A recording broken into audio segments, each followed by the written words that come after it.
नमस्कार बच्चों, chapter standard costing और आज हम पढ़ने वाले हैं इस चैप्टर की थ्योरी। वैसे बता दूं आपको कि इस चैप्टर में थ्योरी के बहुत कम पॉइंट दे रखे हैं। उसके बाद में हमने इस चैप्टर में जो जो भी वेरिएंस कैलकुलेट किए हैं उनके फॉर्मूले को एक बार फटाफट से वापस से रिवाइज कर लेंगे। तो स्टार्ट करते हैं।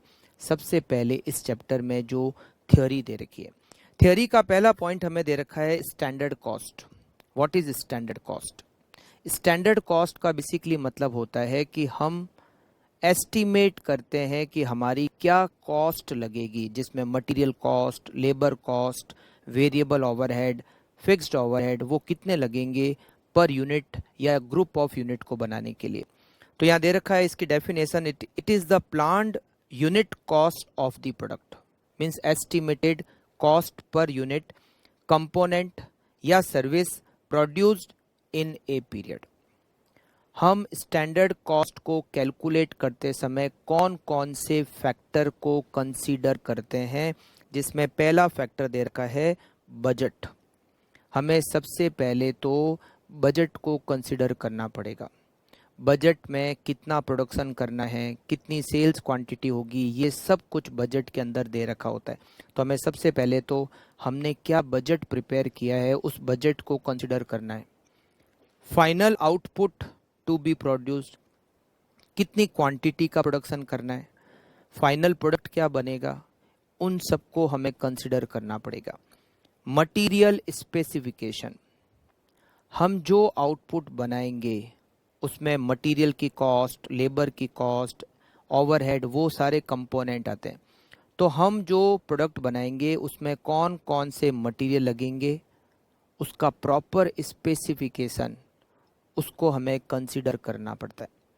Proportion of different material used, अगर मटेरियल एक से ज़्यादा है तो जो जो रॉ मटेरियल हम यूज़ करेंगे उनका क्या मिक्सिंग रेशियो होगा फाइनल आउटपुट बनाने में। मेथड ऑफ प्रोडक्शन, हमारा प्रोडक्शन मेथड क्या होगा, प्लांट एंड मशीनरी होगी, नहीं होगी, मैनुअल वर्क है, मशीन से तो कौन से टाइप की मशीन यूज़ की जाएगी, उन सब को भी हमें कंसिडर करना पड़ेगा स्टैंडर्ड कॉस्ट को कैलकुलेट करते time. Skill set of worker and availability, कौन से टाइप ऑफ वर्कर की रिक्वायरमेंट होगी, उनकी स्किल्ड क्या होनी चाहिए, वो अवेलेबल है या नहीं है। Working condition and internal factor, हमारी वर्किंग कंडीशन, जहाँ हम प्रोडक्शन का काम करेंगे वहाँ की वर्किंग कंडीशन कैसी है। इंटरनल फैक्टर्स अगर कुछ है तो हमें वो भी कंसिडर करने पड़ेंगे। एक्सटर्नल फैक्टर, बहुत सारे ऐसे एक्सटर्नल फैक्टर है जो हमारी स्टैंडर्ड कॉस्ट को फिक्स करते समय हमें कंसिडर करने पड़ते हैं। फॉर एग्जांपल मटेरियल की प्राइस, मटेरियल की प्राइस क्या होगी, मटेरियल की प्राइस है वो कौन कौन से फैक्टर पर डिपेंड करती है।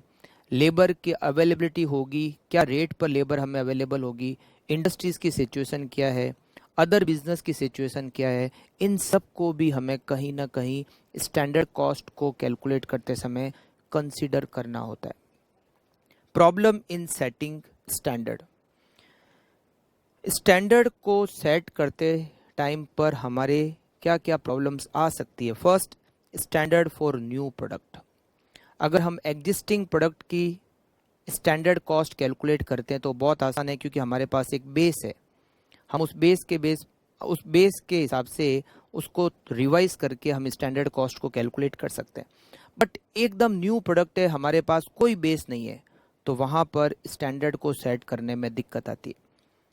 Change in technology, technology change तो कॉस्टिंग का जो सिस्टम है वो ही चेंज हो जाता है बहुत बार।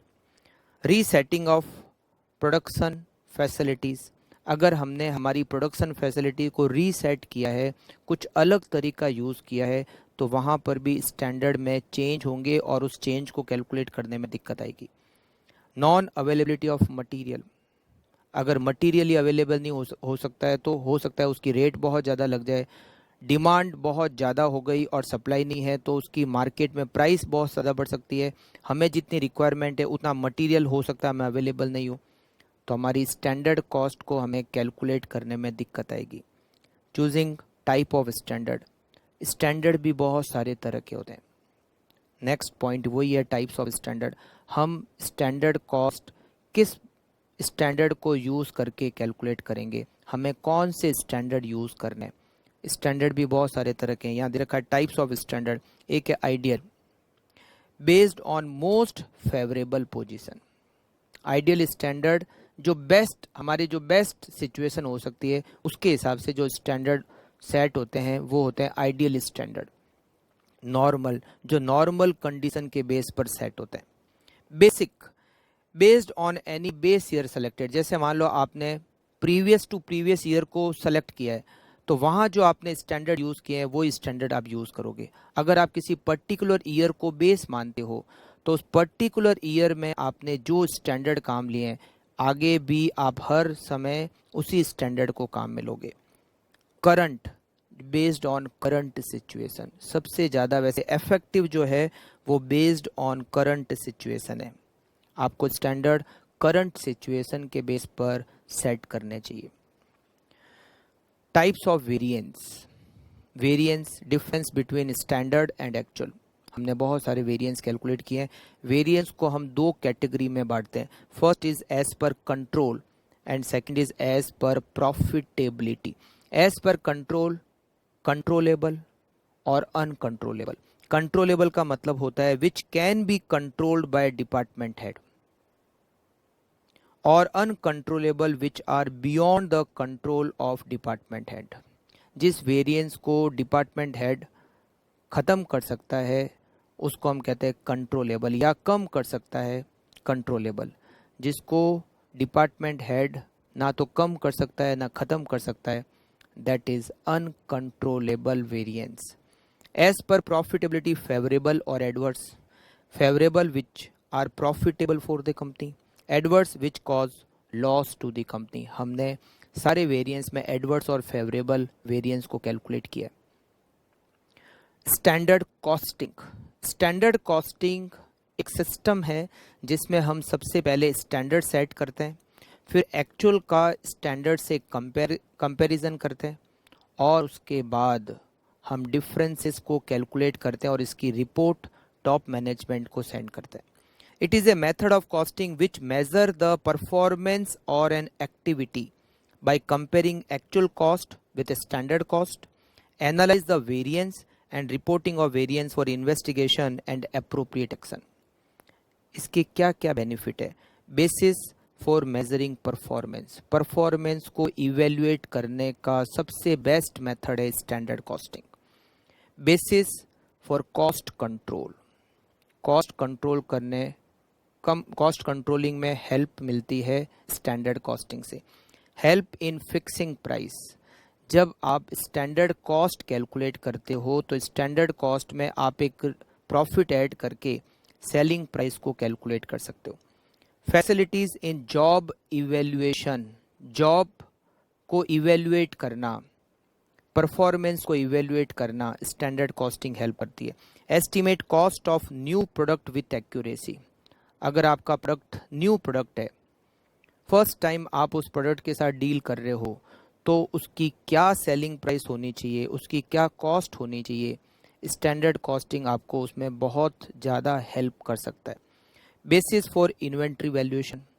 कुछ मेथड ऐसे हैं जो कहते हैं कि इन्वेंट्री का वैल्यूएशन स्टैंडर्ड कॉस्ट पे होना चाहिए। Use in measurement of profit. Profit कितना होगा, कितना प्रॉफिट एस्टिमेटेड हो सकता है, क्योंकि जब तक आप कॉस्ट को एस्टिमेट नहीं करोगे तो प्रॉफिट भी कैलकुलेट नहीं हो सकता, प्रॉफिट को भी एस्टिमेट नहीं किया जा सकता। तो प्रॉफिट को एस्टिमेट करने में हेल्प मिलती है अगर आप स्टैंडर्ड कॉस्टिंग सिस्टम को यूज़ करते हो। Useful for planning and budgeting. Provide target and responsibility of each department. Criticism. Costly, ये सिस्टम ही कॉस्टली है, इसमें आपको बहुत सारे स्टाफ की ज़रूरत है, इस सिस्टम में टाइम कंज्यूमिंग सिस्टम है, तो कहीं ना कहीं बहुत सारे एक्सपेंडिचर आपको खर्च करने होंगे अगर आप स्टैंडर्ड कॉस्टिंग सिस्टम को यूज़ करते हैं। Precise estimation is difficult. Estimation always difficult होता है क्योंकि estimate is depend on future. आप एस्टिमेट करते हो फ्यूचर के लिए, तो एस्टिमेशन सही हो जरूरी नहीं। Not suitable if frequent change in technology. अगर टेक्नोलॉजी में फ्रीक्वेंट चेंज होता है तो आप स्टैंडर्ड कॉस्ट को कैसे फिक्स करोगे। Sometimes it is too strict और too liberal. Process, standard costing, ये जो सिस्टम है इसका प्रोसेस क्या है? सबसे पहले आपको स्टैंडर्ड सेट करने होते हैं, फिर आपको एक्चुअल कॉस्ट कैलकुलेट करनी होती है, फिर आपको एक्चुअल कॉस्ट का स्टैंडर्ड के साथ कंपैरिजन करना होता है, फिर आपको वेरिएंस का इन्वेस्टिगेशन करना होता है, और फिर वेरिएंस को डिस्पोज करना होता है। आप डिस्पोज कैसे करोगे? आप तो उसकी रिपोर्टिंग करोगे टॉप मैनेजमेंट को, फिर टॉप मैनेजमेंट उसके बेस पर अलग अलग मैनेजरियल लेवल की रेस्पॉन्सिबिलिटी को फिक्स करेगा कि जो डिफरेंस है उसके लिए कौन कितना रेस्पॉन्सिबल है। तो ये सारे थियोरी के पॉइंट दे रखे हैं इस चैप्टर में। फिर हमने इस चैप्टर में प्रैक्टिकल क्वेश्चंस किए, जिसमें मैंने आपको बताया 4 तरह के वेरिएंस होते हैं। हमारे जो कोर्स में वेरिएंस है वो कॉस्ट के वेरिएंस है, जिसमें material cost, labour cost, variable overhead और फिक्स्ड ओवरहेड। सबसे पहले material cost variance. Material cost variance में हम टोटल 5 वेरिएंस को कैलकुलेट करते हैं। अगर एक से ज़्यादा रॉ मटेरियल है तो, अगर एक ही रॉ मटेरियल है तो 3 वेरिएंस कैलकुलेट होते हैं, material cost, material price, material usage variance. Material cost variance का फॉर्मूला है total standard cost minus total actual cost. Material price variance का फॉर्मूला है एक्चुअल क्वांटिटी ब्रैकेट में standard price minus actual price. Material usage variance का formula है standard price bracket में standard quantity minus actual quantity. Material mix variance का formula है standard price bracket में standard quantity divided by total standard quantity multiply by total actual quantity minus actual quantity. और material yield variance का formula है total standard cost divided by total standard quantity, total standard quantity minus total actual quantity. Variance को calculate करने से पहले आपको table बनानी होती है, जिसमें एक एक्चुअल की टेबल बनती है और एक रिवाइज स्टैंडर्ड की टेबल बनती है। रिवाइज स्टैंडर्ड की टेबल होती है कि जो एक्चुअल आउटपुट है उसके हिसाब से आपको स्टैंडर्ड को रिवाइज करना होता है, आउटपुट के हिसाब से स्टैंडर्ड को रिवाइज करना होता है। एक्चुअल की टेबल और रिवाइज स्टैंडर्ड दोनों को कंपेयर करके आपको सारे वेरिएंस कैलकुलेट करने होते हैं। तो सबसे मेन इंपॉर्टेंट है टेबल का बनाना, ठीक है। फिर सबके दे रखा है नाम और स्टेप टू कैलकुलेट वेरिएंस। सबसे पहले आपको स्टैंडर्ड की टेबल बनानी है, फिर एक्चुअल की टेबल, फिर रिवाइज स्टैंडर्ड टेबल। अगर एक्चुअल आउटपुट और स्टैंडर्ड का आउटपुट सेम नहीं है तो स्टैंडर्ड को आप रिवाइज करोगे और उसके बाद आपको वेरिएंस कैलकुलेट करना है। एक्चुअल की टेबल में क्वांटिटी का मतलब होता है क्वांटिटी कंज्यूम्ड। अगर आपको क्वांटिटी कंज्यूम डायरेक्टली दे रखी है तो ओके ठीक है, बट अगर आपको क्वांटिटी कंज्यूम डायरेक्टली नहीं दे रखी है, ओपनिंग स्टॉक, परचेज की क्वांटिटी और क्लोजिंग की क्वांटिटी की डिटेल दे रखी है, तो opening plus purchase minus closing equal to quantity consume. Quantity consume जो होगा वो एक्चुअल की टेबल में आएगा। Quantity consume means opening plus purchase minus closing, right. फिर हमने किए थे लेबर वेरिएंस के क्वेश्चन। लेबर वेरिएंस में सबसे पहला वेरिएंस होता है लेबर कॉस्ट वेरिएंस। इसमें भी आपको पहले क्या करना पड़ेगा, टेबल बनानी पड़ेगी एक्चुअल की और रिवाइज स्टैंडर्ड की, और उसके बाद में आपको वेरिएंस कैलकुलेट करना है, राइट। सबसे पहला variance labour cost variance, formula है total standard cost minus total actual cost. उसको 2 कैटेगरी में डिवाइड करते हैं, रेट वेरिएंस और एफिशिएंसी वेरिएंस। रेट वेरिएंस का फॉर्मूला है एक्चुअल आवर्स ब्रैकेट में standard rate minus actual rate. ये जो रेट है अगर आवर्स में है तो स्टैंडर्ड रेट पर आवर और एक्चुअल रेट पर आवर, अगर डेज में है तो standard rate per day actual rate per day. Generally question में आवर्स आते हैं, बट जरूरी नहीं कि हमेशा आवर्स ही हो, डेज में भी हो सकता है, वीक में भी हो सकता है। लेबर एफिशिएंसी वेरिएंस का फॉर्मूला होता है standard rate standard hours minus actual hours. Labour efficiency variance के 3 पार्ट है, labour mix variance, labour yield variance और labour idle time variance. Labour idle time variance का फॉर्मूला होता है standard rate multiply by idle time, और वो हमेशा adverse ही होता है। लेबर मिक्स वेरिएंस का फॉर्मूला है standard rate standard hours divided by total standard hours multiply by total actual hours worked minus actual hours worked. Actual hours worked का मतलब होता है actual hours paid minus idle time. अगर question में idle time नहीं है तो actual hours paid और एक्चुअल आवर्स वर्कड दोनों सेम होंगे। लेबर यील्ड वेरिएंस का फॉर्मूला है total standard cost divided by total standard hours bracket में total standard hours minus total actual hours worked. मतलब आपको मिक्स और यील्ड वेरिएंस में जो एक्चुअल आवर्स लेने हैं वो वर्कड वाले लेने, मतलब आइडल टाइम माइनस करने के बाद जो एक्चुअल आवर्स आते हैं वो लेने, ध्यान रखना आपको, ठीक है। स्टेप वही, टेबल स्टैंडर्ड की बनानी है, एक्चुअल की बनानी है, रिवाइज स्टैंडर्ड, और उसके बाद वेरिएंस कैलकुलेट करना है। Arts means labour arts. अगर आपको नंबर ऑफ वर्कर की डिटेल अलग से दे रखी है और हर वर्कर कितने घंटे काम कर रहा है वो डिटेल दोनों अलग अलग दे रखी है, तो आपको मल्टीप्लाई करना है। और आर्ट्स का यहाँ पर मतलब है लेबर आर्ट्स। लेबर आर्ट्स का मतलब है number of workers multiply by hours worked by each worker. Actual hours worked का मतलब होता है actual hours paid minus idle time.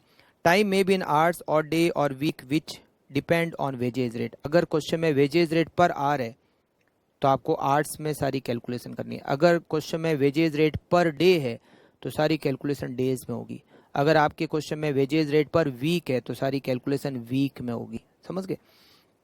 तीसरा वेरिएंस हमने किया variable overhead variance. Variable overhead variance में आपको लेबर के जैसे ही टेबल बनानी है। सबसे पहले तो एक्चुअल की टेबल, फिर revise standard, revise standard actual output के हिसाब से आपको रिवाइज स्टैंडर्ड की टेबल बनानी होती है। उसमें आर्ट्स रेट और अमाउंट एक्चुअल के टेबल में भी और रिवाइज स्टैंडर्ड की टेबल में भी। वेरिएबल ओवरहेड वेरिएंस में सबसे पहला वेरिएंस हम कैलकुलेट करते हैं टोटल वेरिएबल ओवरहेड वेरिएंस, जिसका फॉर्मूला होता है total standard variable overhead minus total actual variable overhead. उसको दो कैटेगरी में डिवाइड करते हैं, एक तो वेरिएबल ओवरहेड एक्सपेंडिचर वेरिएंस और एक variable overhead efficiency variance. Variable overhead efficiency expenditure variance का फॉर्मूला होता है एक्चुअल आवर्स ब्रैकेट में standard rate minus actual rate, और वेरिएबल ओवरहेड एफिशिएंसी वेरिएंस का फॉर्मूला होता है स्टैंडर्ड रेट ब्रैकेट में standard hours minus actual hours. ये सेम फॉर्मूले लेबर वेरिएंस के जैसे ही है, बस वहाँ पर लेबर रेट वेरिएंस होता है और यहाँ नाम वेरिएबल ओवरहेड एक्सपेंडिचर वेरिएंस है। वहाँ लेबर की रेट पर आर होता है या वेरिएबल ओवरहेड पर आर होता है, बस डिफरेंस इतना सा है। स्टेप वही, पहले स्टैंडर्ड की टेबल बनाओ, फिर एक्चुअल की टेबल, फिर रिवाइज स्टैंडर्ड, और उसके बाद आपको वेरिएंस सारे कैलकुलेट करने हैं। और सबसे ज़्यादा कॉम्प्लिकेटेड फिक्स्ड ओवरहेड वेरिएंस।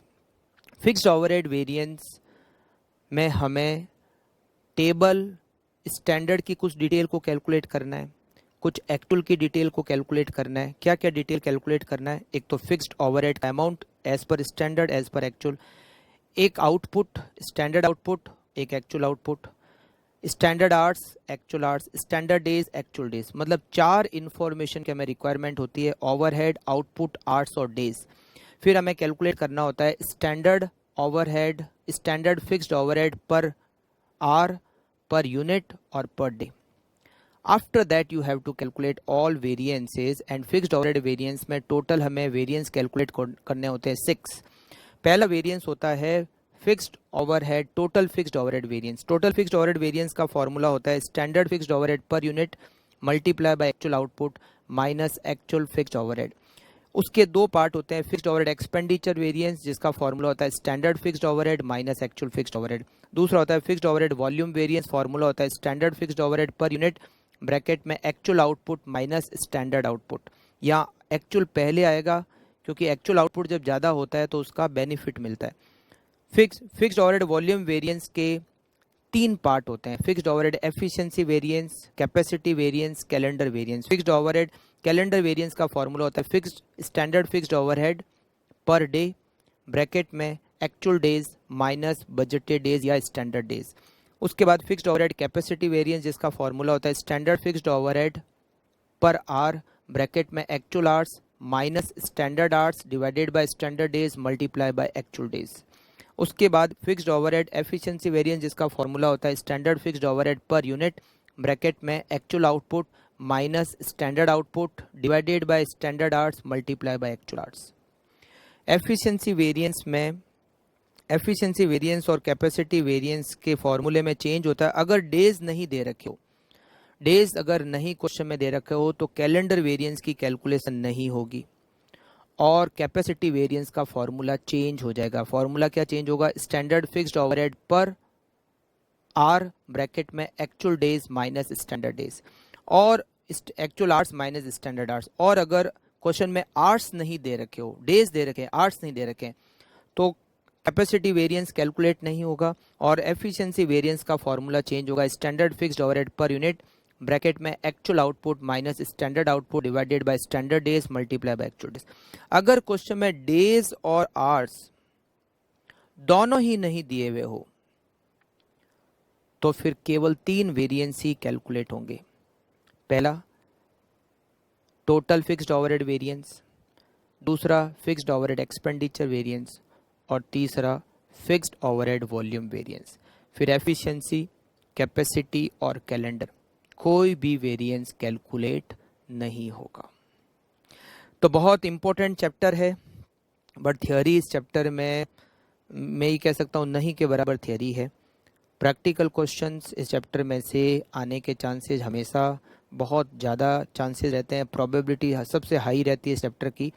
तो इसीलिए जो भी वेरिएंस है आप उसके फॉर्मूले को बहुत ध्यान से समझना, चाहे वो मटेरियल वेरिएंस हो, चाहे वो लेबर हो, चाहे फिक्स्ड ओवरहेड हो, चाहे वेरिएबल ओवरहेड हो। इन चारों में सबसे कम इम्पोर्टेंट है वो वेरिएबल ओवरहेड वेरिएंस है। बाकी मटेरियल, लेबर और फिक्स्ड ओवरहेड ये इक्वली इम्पोर्टेंट है, राइट। तो ओके, मिलते हैं नेक्स्ट क्लास में। Okay, thank you, bye bye.